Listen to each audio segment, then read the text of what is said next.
The German Chancellor has said that from now on, Ukraine can use the weapons that have been donated to it, the missiles, by the West, at unlimited ranges. And that's quite a big point.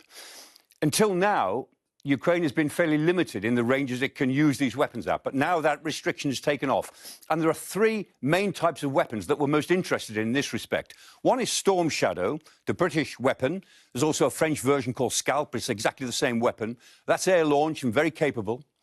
Another one is the ATACMS, which is the American weapon launched from the ground. It's a ground-based weapon, ground to ground. And the third one, the one that we're most interested in, really, is the Taurus missile. Now, Ukraine probably doesn't have any of these yet, but it may be getting them very soon. Not confirmed, but that looks like the probability. And the Taurus missile has a better range and a much more sophisticated warhead than Storm Shadow or Clarke.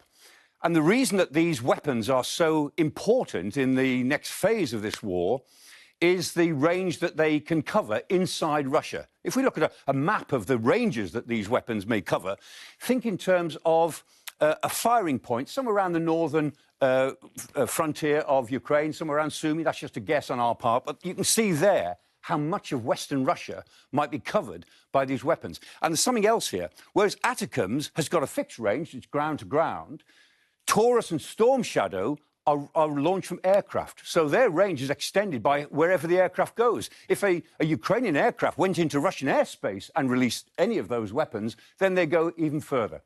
And that's why these weapons would have a big effect, potentially, on the next phase of the war, because the Ukrainians could target the fixed areas of Russian reinforcements, the logistics hubs, the underground bunkers, the airfields, and even the concentrations of armour and troops, as we believe the Russians are preparing for a new offensive in the north of the country and in the southeast of the country.